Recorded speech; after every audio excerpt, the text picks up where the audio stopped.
So, ladies and gentlemen, I want to have a little Elder Scrolls 6 chat with you because I have brain rot and because I just like to track all the weird things Bethesda does. And after what they are calling creative detours in Starfield and 76, they're going back to a classic style. We're going to revisit this Todd Howard quote, and I want to talk about Elder Scrolls 6 from the angle of, is the classic Bethesda experience desirable? Because a lot of people think their design is very outdated. And is this something we could be interested in? But also, with Creation Engine 3 being talked about, what difference does that really make in an Elder Scrolls 6? What could Bethesda be targeting? I actually think some of the interview gives us that answer by Todd. So let's take a listen here to what Todd had to say about Elder Scrolls 6. Again, we're looking at the Kind of Funny Games Pass. Great interview. And you'll see here that Todd talks a little bit about what his plans are for Elder Scrolls 6. So let's listen. I mean, I think if you look at our games, we've sort of always evolved. We do have a certain style that we like and our fans like that we want to get better and better at. I think in some ways, in many ways, Fallout 76 and Starfield are a little bit of a creative detour from kind of that class. Now, it's funny that he calls it a creative detour. I didn't nitpick it this much in the video I made about the full interview. But when you look at, like, I rewatched the 2022 Direct, the 2023 Direct. I reread some interviews. They do clarify, like, it's a new IP. It's something different for us. We're excited.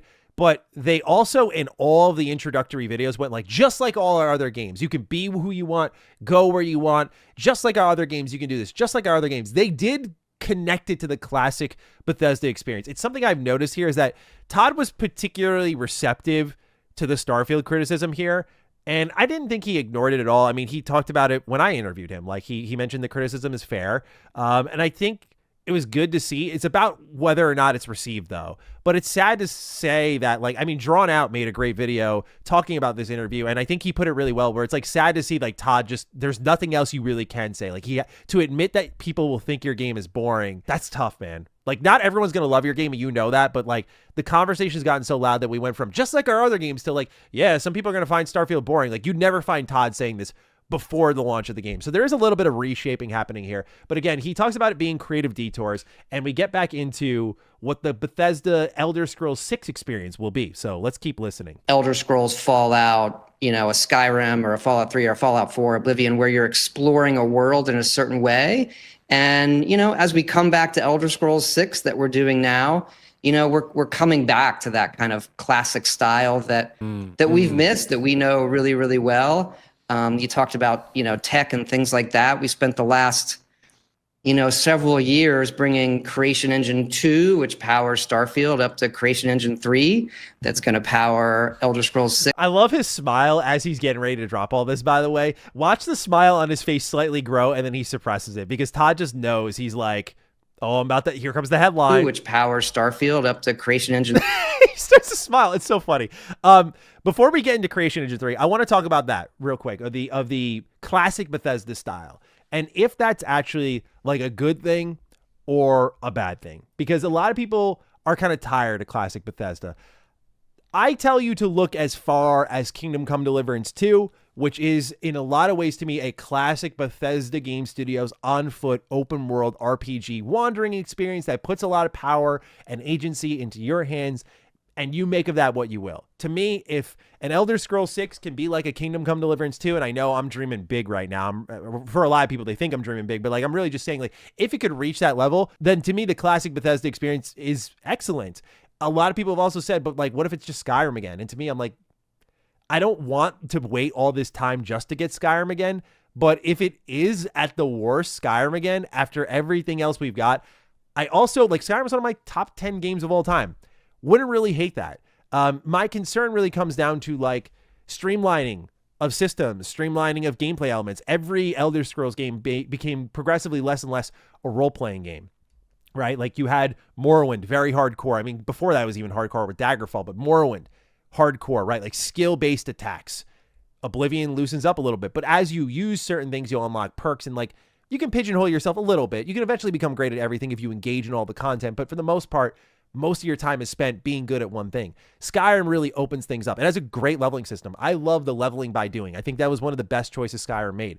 But for a lot of people, like, that mixture of towns that are blocked between loading screens, worlds that are blocked between loading screens, a lot of that isn't as apparent in Skyrim as it is in something like Starfield. So if we got a bigger, more open and expansive Skyrim, again, I'm wondering if people really would hate that. For me, I would not, but I definitely look at Kingdom Come Deliverance 2 and what Warhorse delivered and think to myself, that's what I want Bethesda to do. I want to have that agency. I want to have that reactivity. I want to have like time matter that much, because that's the thing that Oblivion did that a lot of people forgot until the remaster, is the NPC schedules were such a core part of that game's quest design, right? Like you have to go here for the, you know, the Dark Brotherhood quest line. And if you want to get a special reward to make it look like this death was an accident, you have to like unscrew at this particular time this statue, which will fall on this guy's head when he's reading. And so the NPC has to go to that chair at that specific time every day. I love that sort of stuff. And Kingdom Come Deliverance 2 is loaded with that. So to me, the problem isn't the classic Bethesda experience. It's really how they manage the content within it and what there is handcrafted. So again, I'm not so against it, but it doesn't really take them out of the woods, right? So let's go to Creation Engine 3 here, because I want to take a listen at what Todd had to say about what Creation Engine 3 can really enable for a Bethesda Game Studios video game. So let's continue the quote here. 3 that's going to power Elder Scrolls 6 and beyond. And, you know, obviously we do all the rendering things. We're really happy with the new stuff that we're doing, but also kind of world systems loading, how we bring things into the world, how we get that detail close to the camera kind of immediately. And so, so that kind of tells us what they're targeting. This is something I noticed flew under the radar for a lot of people. And I get it. This is an hour-long interview, and there's a bunch of like bites that you can pick from and say like, hey, Todd said this. Hey, Todd said that. I think, again, the takeover quote was the classic Bethesda experience, which, again, to me, after Starfield and 76, just put the ball in your court. It doesn't mean the game's going to be great, but put the ball in your court. Work with your strengths here.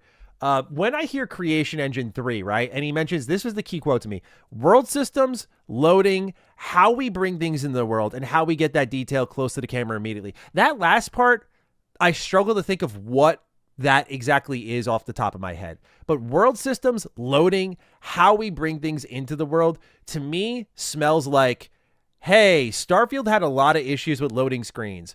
We need to move past that. I think if you get, let's think Skyrim again. Let's go back. Classic Bethesda experience. One landmass. Skyrim without loading screens. I would love that. Before people misconstrue me, would I love that in a world where I have waited this long for Elder Scrolls 6? It's got to do more. But at its baseline, if that's the starting point, they're selling it internally to each other. Like, what's the vision? Skyrim without loading screens, or 2 Skyrims without loading screens. Like, there's 2 land masses, no loading screens.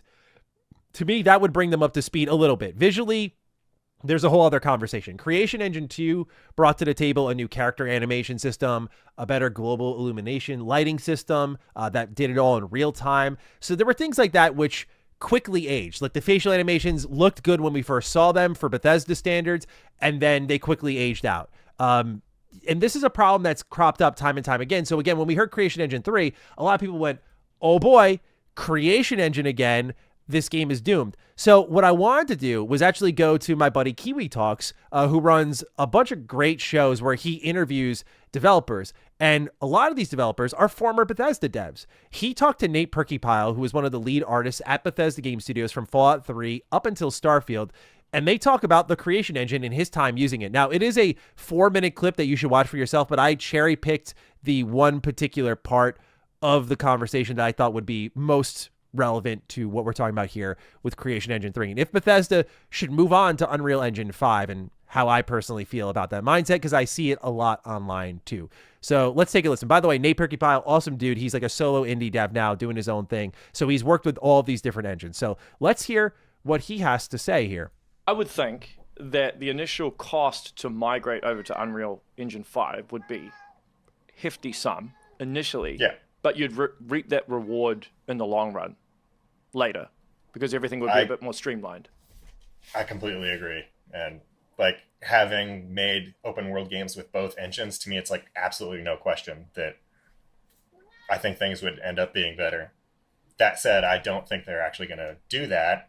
I would be shocked if that did happen, because I don't know. People also have trouble changing their minds sometimes, where They made a decision at some point, and it did make sense at the time. 10 years ago, I completely agree.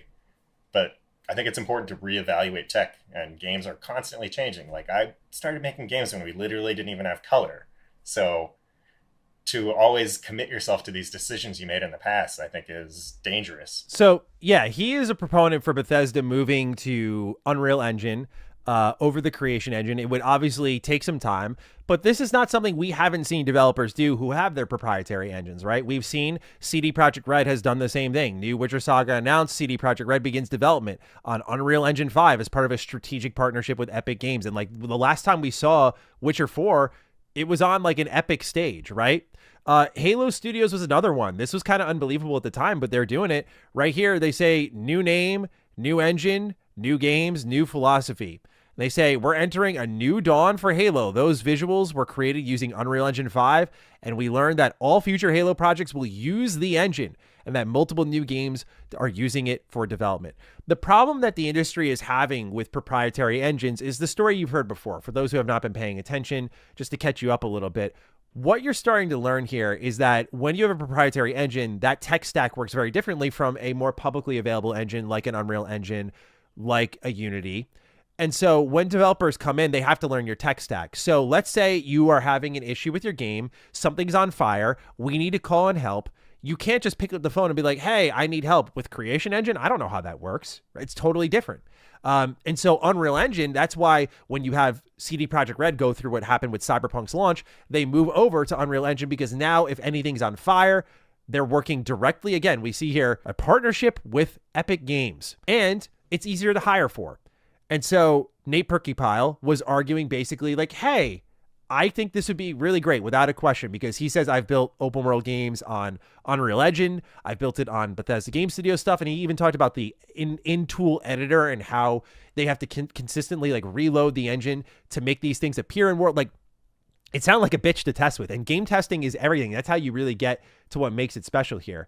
But there's a couple reasons why Bethesda will never change engines, right? No matter how much people hope and complain and cry, there's two main things that I want to point to you that are very recent. One that's been relevant for a while. But right here, we're going to look at a video by Juicehead, my homie, where he was looking at the Fallout 4 Anniversary Edition creations, right? And he did a great job like showcasing all of these and what they do. This is why they're not going to move. At one point when it was just modability, it was pure like player engagement. And that still is part of it. Like, bruh, how many times do we have to go over this? Like, yes, you can do mods for, you know, Creation Engine games and whatnot. Like, yes, you can do that. You can do it for Unreal Engine games. You can do it for all these different engines. But like Bethesda Game Studios is a very particular customizable, moddable engine. And there's a reason why they were like the front runner and still are the front runner with mods. There's a reason like Skyrim is still relevant. That got so popular, it turned into a business model for them, which you're seeing right here. That business model, I think, has been handled terribly. And the system needs a lot of work. And when Fallout 4 is the worst example you have, I do think there are ones that are pretty good, like in Skyrim. Of course, I got to shout out the homie Kingath Creations. They make amazing creations. They show what it's capable of, and it's worth believing in. So what you're seeing here from Juicehead is just some of like the content that they've been putting out. This is now a business to them. If you abandon the Creation Engine, you abandon creations, and you abandon a lot of money being made. And I just don't think they're going to do that. Even if it hurts their games, I think they're going to muscle through it. Interestingly, Todd did confirm in the same interview that Elder Scrolls 6 has most of the team on it. And I think based on how bad their releases have been between Shattered Space and Fallout 4 Anniversary Edition, Skyrim on Switch 2, we'll see how Fallout 4 on Switch 2 works. Like, based on how everything is kind of gone so far, I don't know, man. Like, I hope that's the case, and that like there's a lot of like talent hogging on Elder Scrolls 6, and it turns out well, so maybe it overcomes some Creation Engine issues, because it wasn't a problem early in its life. We were loving Bethesda games, but now the tech stack is so behind. So I think the fact that you had Creation Engine making Skyrim, Fallout 4, and 76, Creation Engine 2 making Starfield, and they've evolved their engine again. It doesn't mean it's a complete overhaul, but it does mean that they noticed issues and they got to move past them. So based on what Todd said with loading, I imagine they're trying to get a seamless open world. Will they actually do that? I don't know. The second reason why I don't think they're ever going to go away from Creation Engine is, again, money. This time it's a little bit different. Let's look at something like Epic Games here, where they have like a licensing deal. Hey, if you make under $1 million in revenue, guess what? This program is free to use. Royalties only apply after you make $1 million. Bethesda games make $1 million on like an off day. So they would be paying licensing fees out the ass, royalties out the ass here. Let's say you make over $1 million in revenue, royalty-based. If you're creating a game or application that relies on engine code at runtime and will be licensed to third-party end users, you will pay royalties and won't be required to purchase seats. The cost, all lifetime revenue above $1 million that is attributed to the UE product, regardless of who collects it, will be subject to a 5% royalty. Meanwhile, if you're using Unreal Engine for commercial purposes, have generated more than $1 million revenue in the past 12 months, and are not creating a game or application that relies on engine code at runtime, you'll have to pay for a license, like a seat. So these things are like, why would we do that? We collect all the we don't have to, like, you have platform splits, right? But now you're owned by Xbox and you have your own tech stack. So you make a lot of money. That's why proprietary engines on top of, like, when we see what's happening with like Crimson Desert, where they have like custom features and it's making a game that looks impossible become possible. That's why I'm not fully buying into like everyone going to Unreal Engine like people are asking them to. Like, I'm not an advocate for them going from Creation Engine to something else, because the interactivity, the physics, the memory that's required to, like, hey, this person died over here with these objects on them. I'm not saying they can't do that in Unreal Engine, but that is so baked into the cake for Bethesda games. It is so important to the Bethesda games, and that could be lost. And I don't think we should advocate for Bethesda games to lose potential charm and what made them great in the first place. I think they should figure out how to make Creation Engine the best it can be if they've committed to it. At the same time, I trust someone like Nate Perkypile over myself. Nate used the engine. I've only used Unreal Engine and not 5. So what do I know at the end of the day? But anyway, when it comes to like classic Bethesda experience, Creation Engine 3, it'll be interesting to see how this is all applied here. I think, again, this was kind of a little bit of step 0.001. Basically, Bethesda confirming it's more of a classic experience for Elder Scrolls 6, I think is at least interesting, right? Where it goes from there is anyone's guess. Certainly, I have a lot to prove there, but I've always said if they're like classic experience, one landmass, and handcrafted content, it gets a thumbs up from me, at least from the optics point of view.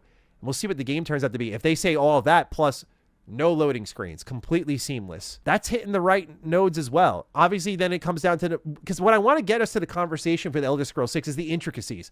What's your role playing like? What's your exploration like? What's your loot like? What is your quest lines like? Who are the factions? I want to talk about that shit. Not like, will it be good or not? Like, I want to get into that next step, but they have to get us there. So there are a few statements away from that, but that's why I said it's 0.0001 for the step.